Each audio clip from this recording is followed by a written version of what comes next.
時計にして時計にあらず。機能性は二の次。そんなコンセプトで腕時計を作る職人がいます。いわく。実用性はないです。はい。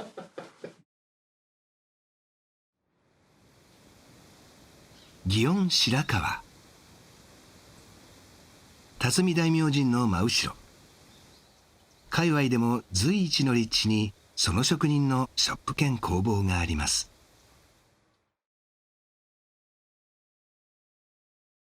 デデグモです。ずらっと並んだ独創的な腕時計。一点一点が手作りです。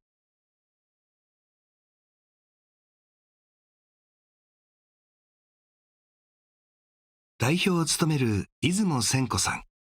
もともとは銅や真鍮のアクセサリーを手掛けていましたが、手作り腕時計に魅せられて、2000年頃に時計職人へと転身しました。その当時はほとんどその手作り時計っていうのはあまりなかったものですから、セイコーさんとか大手さんの時計ばっかりがあったんですが、面白い時計を作りたいなと、京都ならではというか、いろんなアイデアを出しながら300、400、500種類ぐらいの時計を今まで作ってきたと思います。デデグモの時計はデザインありき。友禅染めで使われる技法、金彩で金や銀の箔をあしらった華やかな時計。京都の職人と組んで作りました。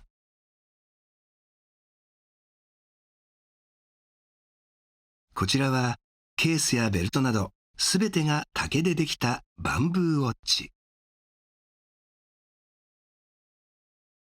文字盤の絵柄は風水で東西南北を司るとされる4体の神獣、四神です。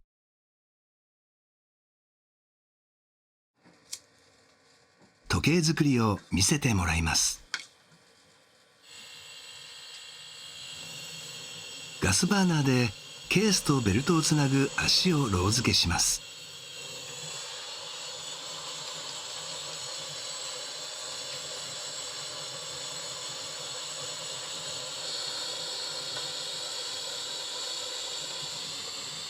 金属同士の接合を補助するフラックスを塗ります。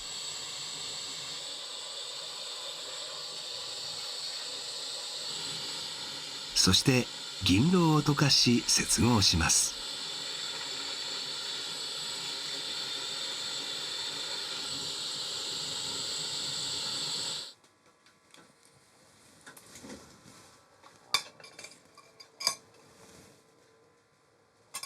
日を当たったそういうゴミみたいな汚いので、この酸につけます。希硫酸という。酸つけといたらきれいになります。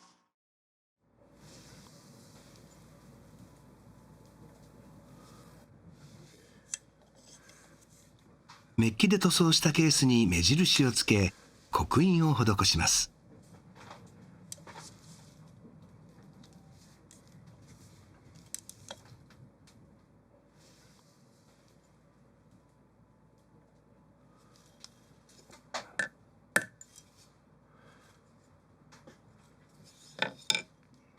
手作り時計と金属アクセサリー製作には共通する技術があり、出雲さんも軽やかに転身できたのです。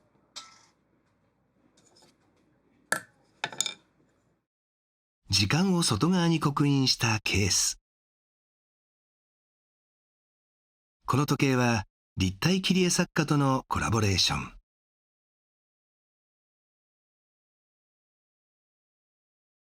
和のテイストの絵柄を立体的に見せるため3層構造になっています。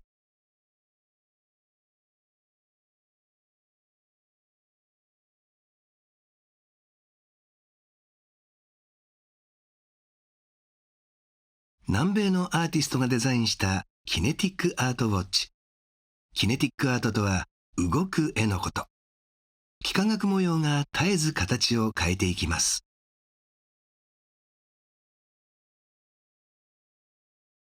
単身は四角、分身は矢印、秒針は一番上の円盤。目を凝らさずにはいられません。正直言って世間様の普通の時計はあえて見ないように、観戦を見てしまうとどうしてもそのイメージが残ってしまって自分のアイデアがそこに入り込んでしまって知らないうちに似たようなものを作りますよね。アート的なやっぱり時計を作ろうと思えば芸術的な美術館とかそういった自然とかですね触れる方がアイデアが生まれてくるんじゃないかなと思うんですよね。ですからフランスなんか行くと特にそうだと思うんですけどね、もちろん京都も神社仏閣とかいろいろあるそういう街だからこそやっぱりアートが生まれてくるんじゃないかなと思うんですけどね。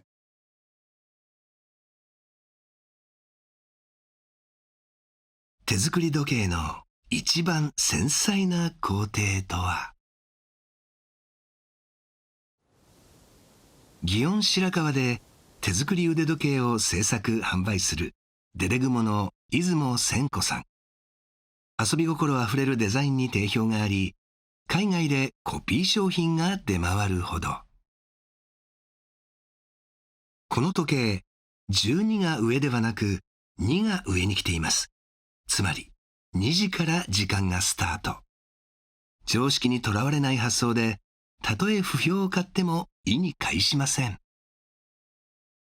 よくだからお客さんに言われるのが時間が分かりづらいとよく言われるんですけども、ただちゃんとした針もついてますし動くことは動くんで目を凝らして見なくてはダメかもしれませんけども、はい。モチーフは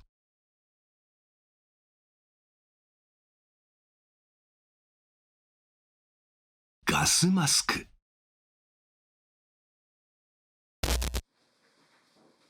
手作り時計の最も繊細な工程へ、組み立てです。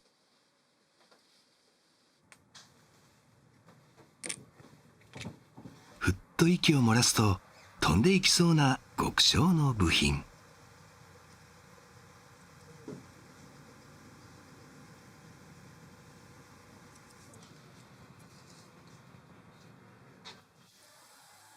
単針、分針、秒針を12時の位置に。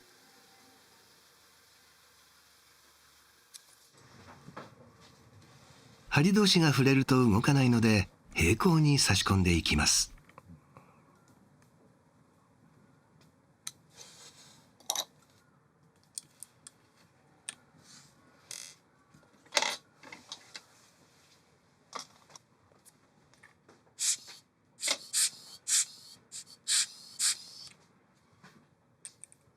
ケースをかぶせます。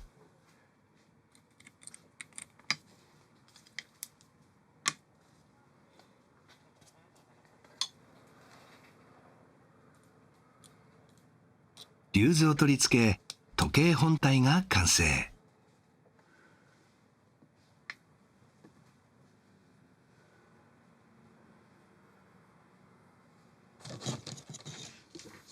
革のベルトを作ります。大切なのは腕につけた時のフィット感。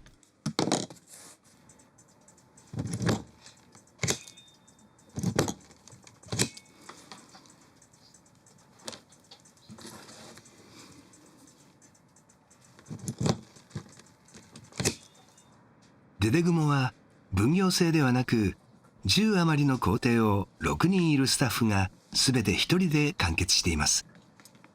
ユニークな手作り時計を支えているのは職人の高い技術。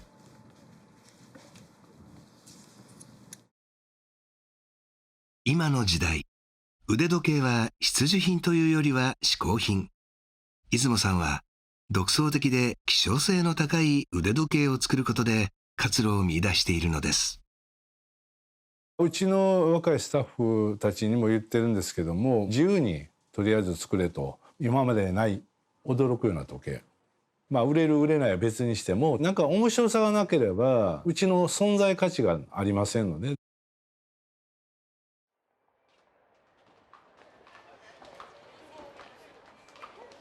八坂の塔のすぐそばにもショップ兼店舗があります。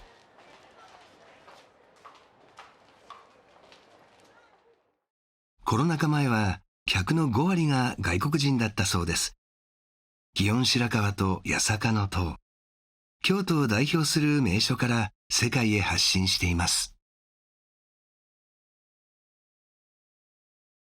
腕時計職人、出雲仙子さん。短いサイクルで生産・消費されるファストファッションの時代に、流行とは距離を置いた面白い時計を作っていきたい。近頃は 3D プリンターを導入し、発想の壁を打ち破るものづくりに挑んでいます。